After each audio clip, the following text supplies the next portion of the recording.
Presiden ke-7 RI Joko Widodo kembali menegaskan dukungannya terhadap pasangan Prabowo Subianto dan Gibran Rakabuming Raka untuk menjabat 2 periode. Dalam kesempatan yang sama, Jokowi juga membahas pertemuannya dengan Prabowo Subianto saat menjadi saksi pada pernikahan sekretaris pribadi Presiden Agung Surahman beberapa waktu lalu. Ia menyebutkan bahwa pembicaraan mereka mencakup kondisi Indonesia dan situasi global yang penuh ketidakpastian. Jokowi juga menyebutkan bahwa di tengah kondisi global yang penuh ketidakpastian, Indonesia patut bersyukur karena perekonomian masih tumbuh di atas 5% dan inflasi terjaga. Lantas, apakah pernyataan ini akan mempengaruhi dinamika politik menjelang pemilu 2029 mendatang? Tim TV One mengabarkan. Nama Mas Gibran disebut potensial jadi capres 2029. Tanggapan Pak Jokowi? Kan sudah saya sampaikan, Prabowo Gibran 2 periode. Udah, itu aja. Oke, makasih.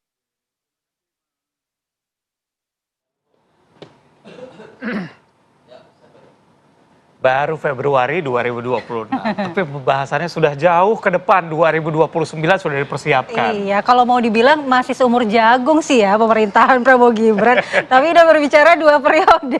Kira-kira apa alasannya nih? Kita akan bahas dengan narasumber yang sudah hadir di studio. Ada Bang Freddy Damanik, Waketum Projo. Selamat pagi Bang Freddy. Udah direvisi harusnya. Sekjen DPP Projo sekarang ya Bang Freddy ya. Sekjen, sorry, udah direvisi ya. Kemudian ada Bang Erlambang Trisakti, Sekjen Garuda Astacita Nusantara. Selamat pagi. Bang Sekjen Erlambang. ketemu Sama-sama Sekjen. Sekjen ya. Iya, siap. Oke, apple to apple berarti. Yang terakhir Sekjen apa? Ini Bang Henry Satrio, analis komunikasi politik. Sekjen Kemhan ini. Selamat pagi, selamat pagi. Oke, saya mau ke Bang Freddy dulu. Bang Freddy, Ya. ini kan sebenarnya terlalu dini untuk dukungan 2 periode. Tapi kira-kira alasan Pak Jokowi mengatakan itu apakah benar ini untuk kesinambungan pembangunan pemerintahan Prabowo Gibran atau lagi ngunci nih posisi sang anak di pemerintahan berikutnya? Ya, terima kasih. Itu kan konteksnya sebetulnya merespon, menjawab pertanyaan media. Nanti nggak dijawab, medianya marah kan begitu. Nah, kemudian yang kedua kan konteksnya lagi menanggapi pernyataan Ahmad Ali ya. Ya, beliau yang pertama di dalam suatu podcast saya rasa itu. Nah, sehingga Pak Jokowi mengatakan sudah Prabowo Gibran itu udah berulang kali. Sebetulnya konsistensi Pak Jokowi di situ. Kalau tadi dikatakan masih awal tahun 2025 juga Pak Jokowi udah ngomong gitu. Justru itu menegaskan karena ada pendukung dia yang mengatakan kemungkinan bisa Gibran kan begitu. Jadi itu hanya menekankan konsistensi aja sebetulnya, bukan masalah mengunci atau memang dari awal Pak Jokowi ingin ini 2 periode. Kenapa? Ya itu tadi, memang pertama keberlanjutan, stabilitas, dan regenerasi lah. Gibran ini bagian dari regenerasi, sehingga memang terus, termasuk keberadaan kita Projo di dalam gerakan-gerakan politik kita, termasuk di Kongres, kita konsisten. Prabowo Gibran ini 2 periode karena alasan 3 itu tadi.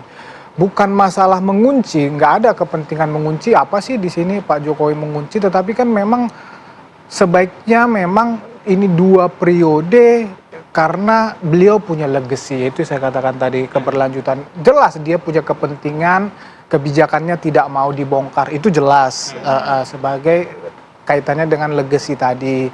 Nah, ini regenerasi saya bilang tadi. Nah, Gibran ini kan selain jembatan Pak Prabowo dengan Jokowi juga kan jembatan kaum yang senior dengan yang muda. Saya rasa itulah alasan-alasan kenapa memang kita termasuk pendukung Jokowi dan Pak Jokowi diarahkan memang Prabowo Gibran 2 periode. Oke, Bang Erlambang gimana? Ada setuju? Betul ya, jadi pendapatnya terlalu dini ya. Jadi kalau dikatakan bahwa ini 2025 pun para Jokowi sudah mengatakan itu. Kita juga ingat Prabowo dalam beberapa kesempatan mengatakan, ya kan, nantilah bicara tentang 2 periode. Saat ini kami sedang fokus tentunya membenahi negara ini. Kan itu yang dikatakan Prabowo. Nah, kalau saya melihatnya tentu dalam hal ini pernyataan Jokowi ini justru menjadikan kami ini jujur saja ya, pendukung sejati Prabowo ya. Ini jadi lebih mencermati ini ada apa. Kenapa? Karena kita tahulah Jokowi ini kan sen kanan belok kiri. Jadi justru kebalikannya. Makanya kami yang tergabung di dalam tentunya Presidium Kebangsaan, masuk ada Garuda Cita Nusantara, kemudian ada Gerakan Cinta Prabowo, ya ada Garuda Emas, ada Rampas dan lain-lain. Kami jadi justru sekarang ini mencermatinya berbeda. Kenapa? Kita tahu kok akhir-akhir ini kinerja Prabowo sedang giat-giatnya melakukan pembenahan, ya, tapi kita belum melihat peran signifikan daripada Gibran yang dalam hal ini lebih banyak belusukan. Kami mencermatinya seperti itu, ya, lebih banyak belusukan. Apa ini, kemana arahnya? Ke pesantren, ke sekolah-sekolah. Kan lebih kepada itu. Jadi kami beranggapan ini kok kayaknya udah curi start. Ya. Jadi justru kami beranggapan ucapan Jokowi ini kebalikannya. Bukan tidak mungkin Gibran akan menjadikan kompetitor buat Prabowo ke depan. Anda melihatnya seperti itu? Berarti Betul. menurut Anda sebuah ancaman juga buat Oh iya, jadi Prabowo? kita tahulah ya, ucapan Jokowi kan selalu terbalik.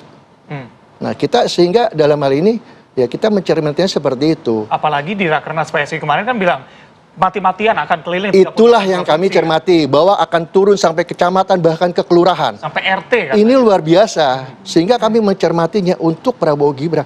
Loh, Prabowo yang jelas punya partai yang begitu besar dibandingin PSI. Ya, yang ketua umumnya cuma hitungan hari jadi ketum misalnya kan, dibandingin dengan Gerindra yang sudah, maaf, begitu mengakar, sehingga mengatakan Prabowo, jangan bicara 2 periode. Prabowo fokus membenahi negara ini dari segala permasalahan. Makanya kami dulu relawan. Sekali lagi saya katakan, kami dulu relawan. Tujuan kami menjadikan Prabowo presiden. Setelah Prabowo presiden kami bubar.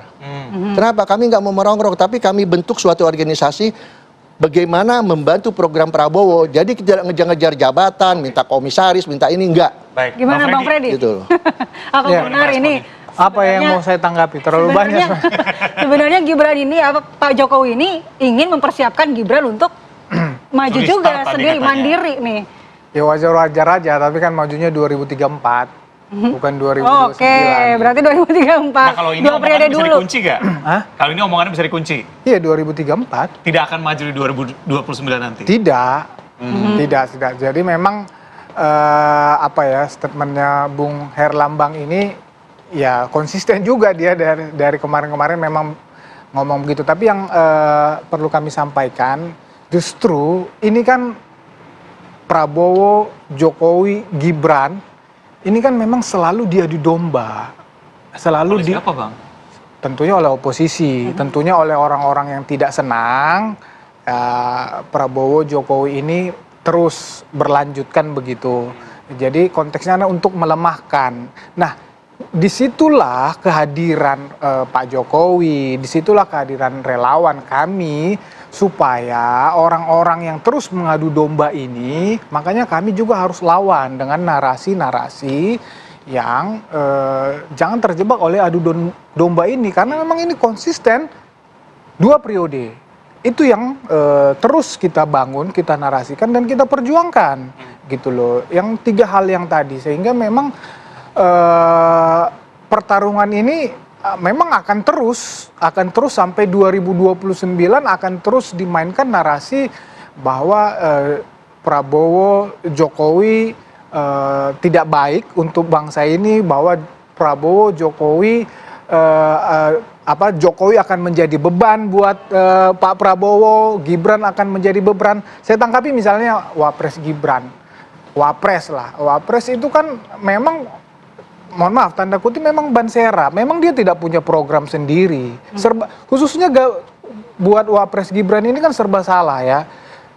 Nanti Serba salah gimana? Serba salah bukan tidak berbuat, tapi tidak kelihatan dibilang tidak ngapa-ngapain. Dia kunjungan ke sana, kunjungan ke sini dibilang curi start. Tetapi kan yang paling penting adalah bahwa yang dia lakukan itu pertama pasti sepengetahuan istana. pasti disetujui oleh presiden. Yang dia kampanyekan, yang dia maksudnya yang dia sosialisasikan, yang dia lakukan pasti adalah program presiden. Kecuali pekerjaan yang dia lakukan itu bertentangan dengan presiden, itu baru namanya tidak sejalan kan begitu. Tapi sejauh ini kami melihat memang beliau masih konsisten melakukan pekerjaan-pekerjaan untuk membantu presiden. Iya. Sebelum ke Bang Hensa, mau ke Bang Erlambang dulu. Bang Erlambang, kalau misalnya tadi katanya ini bukan buat 2029, pengennya nanti maju sendiri 2034. Tapi setuju nggak 2029 masih sama Gibran? Ya, saya katakan ya, itu yang diucapkan oleh Bang Freddy. Tapi yang kita tahu ini yang mengucapkan, ya, mantan presiden, ya presiden ke-7 kemarin, yang jelas kita tahu ucapannya selalu terbalik. Justru begitu dia mengucapkan itu, ini jadi warning buat kita. Kalau dia nggak ngucapin buat kita, oke, ya. Mungkin sejalan program-programnya. Tapi sekali lagi ya, kalau bicara seperti itu, saya bersyukur ya, kami ini dari Presidium Kebahasaan bersyukur bahwa dalam hal ini pembantu-pembantu Prabowo yang memang saya lihat ditempatkannya tepat ya, sehingga kita lihat beberapa akhir-akhir belakangan ini banyak sekali narasi-narasi yang ingin mendowngrade kewibawaan Prabowo, ya, misalnya di dalam bencana, ya, itu banyak sekali hal-hal yang saya lihat ingin mendowngrade, menjatuhkan kewibawaan Prabowo. Tapi alhamdulillah ya, dalam hal ini ada saya lihat Wakil Ketua DPR Sufmi Dasko ya, yang akhirnya turun ke sana mengkondisikan semuanya. Nah kemudian oposisi, tadi saya katakan saya merasa siapa oposisi? Yang ada mungkin kelompok kritisi yang kemarin diterima oleh Prabowo. Ya, justru saya melihat di sini peranan dari Pak Sapri Samsudin sebagai Menteri Pertahanan berhasil ya, bagaimana menyatukan mereka-mereka yang punya tentu pemikiran-pemikiran positif mengkritisi pemerintahan Prabowo. Kembali lagi, setuju atau tidak kalau Prabowo Gibran 2 periode? Kita lihat karena masih terlalu dini, baru 1 tahun lebih, ya. Kita lihat 5 tahun ke depan, signifikan nggak apa yang dia lakukan? Ada nggak memang yang bisa membangkitkan gairah dari pemerintahan ini? Betul nggak? Karena maaf, politik itu bisa berubah-ubah. Kita tahulah, politik itu tidak 1 tambah 1 sama dengan 2. Ya, banyak hal. Nah, untuk itu sekali lagi, kami sebagai pendukung sejati Prabowo tetap akan mengawal semua program Asta Cita Prabowo, karena kami bagi-bagi tugas ya, ada yang mengawasi, membantu pengawal, ada yang mengkritisi atau mengamati gerakan politik, gerakan relawan. Saya rasa itu. Oke, Bang Hensa, gimana? Ini 2 berbanding terbalik. Yang satu mendukung 2 periode, yang satu bilang terlalu cepat katanya. Gimana, Bang? Ya, ini kan ada kepentingan masing-masing ya. Kalau saya menilainya dari komunikasi politik yang disampaikan Pak Jokowi, pesannya itu ada menyiratkan kekhawatiran. Tadi kan sudah disampaikan oleh Bang Freddy bahwa dia seperti mengklarifikasi apa yang disampaikan oleh Ahmad Ali, bahwa Gibran akan menjadi kompetitor Pak Jokowi. Ini kan ada beberapa sisi. Yang pertama, belum pernah ada 2 periode wakil presidennya sama, gitu ya, sejak zaman SBY lah. Bahkan Pak Harto juga begitu tuh, ganti-ganti terus. Kemudian yang kedua, kita tahu bahwa karir politiknya seorang Gibran ini kan mendadak terlalu cepat gitu. Dan memang tidak disiapkan untuk sebuah panggung yang luar biasa. Apalagi setelah dilepas oleh PDI Perjuangan, otomatis dia tidak punya kendaraan yang kuat. Maka opsi menjaga Prabowo Gibran itu adalah opsi yang terbaik. Karena buat Pak Jokowi ya, karena Gibran ini belum punya kendaraan yang cukup kuat. Kemudian secara karir dia juga masih diragukan gitu. Pasti Prabowo Gibran dua-duanya akan melakukan survei-survei untuk melihat bagaimana opini publik sesungguhnya di lapangan. Tapi memang Pak Jokowi harus mengedepankan sisi persahabatan dia dengan Prabowo sebagai seorang ayah untuk menyelamatkan karir politik anaknya. Nah ini Prabowo-nya mau atau tidak gitu. Karena kan ini berbeda kondisinya dengan periode pertama. Periode pertama Prabowo saya yakin dia memang membutuhkan Pak Jokowi untuk didukung sehingga berhasil menang. Waktu itu Pak Jokowi kan masih PDI Perjuangan, Gibran juga masih PDI Perjuangan, sehingga pilihan Prabowo waktu itu adalah bersama Jokowi sebetulnya. Nah tapi sekarang kondisinya beda, Jokowi dan Gibran tidak lagi bersama PDI Perjuangan, mereka bersama PSI yang secara perhitungan tidak sebesar PDI Perjuangan. Maka opsi menyelamatkan karir Gibran sang anak ini harus bisa ditempuh ya bersama Pak Prabowo 2 periode. Nanti caranya gimana? Seorang Jokowi canggih nih. Nanti ngatur-ngaturnya gimana tuh? Nah, makanya kalau kemudian opsi atau pesan politik itu disampaikan hari ini, itu benar-benar untuk menjaga agar tidak ada pemikiran lain di masyarakat bahwa Prabowo Gibran ini akan berpisah. Karena kalau memang ini kan ada namanya kultivasi teori kalau dalam ilmu komunikasi politik ya. Kalau ini didiamkan bahwa Gibran akan menjadi pesaing Pak Prabowo dan kemudian menjadi besar, pada saat Prabowo Gibran berpisah, ini akan diamini oleh masyarakat. Oh iya, karena memang dari awalnya Gibran katanya sudah disiapkan untuk melawan Pak Prabowo. Dan Prabowo di 2029 kuat sekali. Dia incumbent. Saya rasa Pak Jokowi, jangankan Pak Jokowi, Mas Herlambang atau Bang Freddy juga paham lah. Gibran mau lawan Prabowo 2029, ya mohon maaf ya, pasti kejauhan. Maka yang akan diincar 34 juga, tapi jangan lupa di 2034 kalau panggung kosong begitu siapa aja bisa naik. Jadi memang 2029 ini pertaruhan buat Gibran. Kalau sampai kemudian dia tidak dipilih oleh Prabowo, maka karir politiknya mungkin akan terancam di 2034. Artinya mungkin Bang Hensa melihat bahwa pernyataan Pak Jokowi yang sebenarnya sudah berulang kali mengatakan bahwa Prabowo Gibran 2 periode ini untuk membentuk opini publik agar tidak ada lagi pikiran lain selain Prabowo Gibran nanti di. Oh iya jelas kan, kita lihat Mahat Ali ya, Ketua Harian PSI itu kan setengah mati itu mengklarifikasi ucapan dia bahwa Gibran akan menjadi pesaing Prabowo, dan akhirnya harus diselesaikan oleh Pak Jokowi gitu. Nah, tapi masalahnya orang ngerti nggak nih sekarang? Tadi ini adalah apa yang disampaikan Pak Jokowi benar-benar sebuah cara melindungi karir politik anaknya. Dan so far ya kita lihat Prabowo ini kan memang presiden yang luar biasa. Dia presiden pertama di Indonesia sejak reformasi, sejak Indonesia berdiri lah, yang hubungannya baik dengan presiden-presiden sebelumnya. Tidak pernah terjadi presiden-presiden sebelumnya. Jadi kalau dia baik dengan Jokowi, ya pasti akan begitu terus. Tapi apakah kemudian tetap akan bersama Gibran? Ada satu perhitungan lagi. Apa itu, Bang? Kalau dia bersama Gibran lagi 2034, artinya memang dia akan membesarkan Gibran di 2034 nantinya. Misalnya dia bersama Gibran 2029, dia akan membesarkan Gibran dan PSI untuk 2034. Nah ini tidak lazim dilakukan oleh partai politik atau ketua umum partai politik. Makanya biasanya mereka akan memilih di periode kedua tokoh-tokoh yang tidak akan maju di perhelatan calon presiden nantinya atau pilpres nantinya. Supaya apa? Supaya mereka tidak membenamkan partai politiknya dia. Seperti Pak Jokowi dan juga SBY sebelumnya ya. Oh iya ya. Nanti kalau misalnya bersama Gibran nih, PSI kan naik terus. Begitu Pak Prabowo selesai, Gerindranya akan terancam nantinya.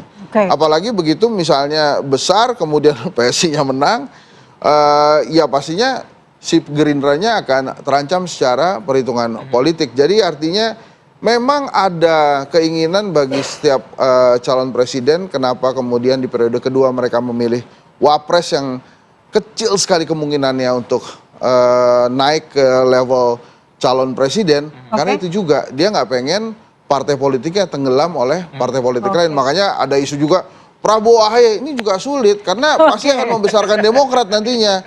Jadi ya kita lihat saya nanti siapa yang akan dipilih oleh Pak Prabowo untuk menemani dirinya. Oke, nanti kita akan minta tanggapan bagaimana seandainya pasangan Prabowo Gibran ini tidak terjadi di 2029, tapi usai jeda. Tetaplah di Apa Kabar Indonesia Pagi.